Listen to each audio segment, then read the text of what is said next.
My name is Roger Dixon. I'm 73 years old this year, bless him. I was born on the 1st of May 1949 in a small mining village on the Derbyshire-Nottinghamshire border called Shirebrook. My dad was a miner, like they all were, and at the time he working in the pit.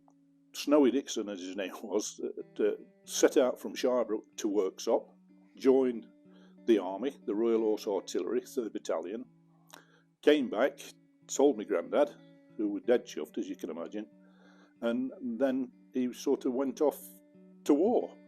They lived with my dad's mum and dad and my dad's two sisters in a terraced house on Ashman Street in Shirebrook, and they had the front room and a bedroom, and they had me. But my dad must have put in for a transfer or a council house, and he got a council house at Warsop.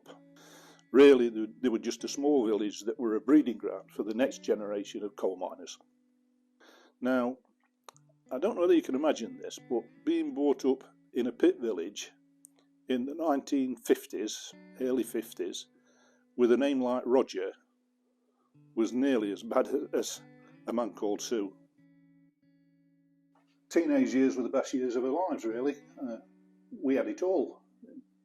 Back in the 1960s, I remember Harold Macmillan saying, coming on television and saying, "You've never had it so good." And he was absolutely right. I mean, we saw the best of everything.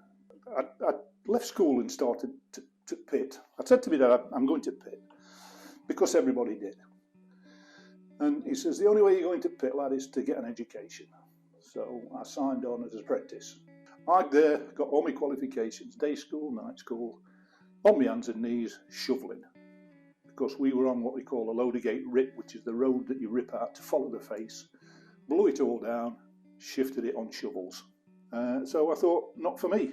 And what really changed my life, I went to the first James Bond movie, I think you were Dr. No.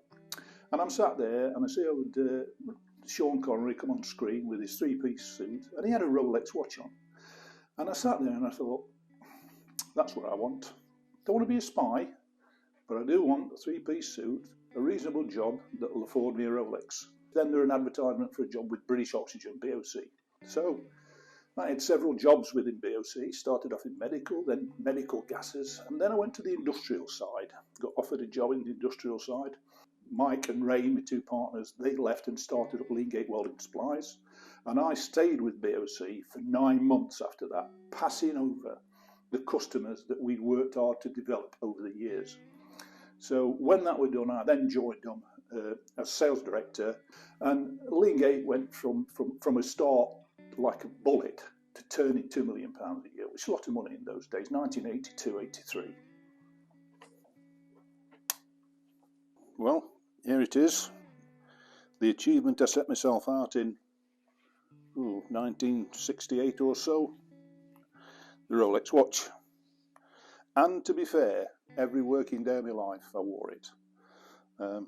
Probably as a sign of prestige, I don't know, success, whatever it is, but I always felt good in my Rolex. And the old Rolex has been in the safe ever since. There you go, from one ambition to another.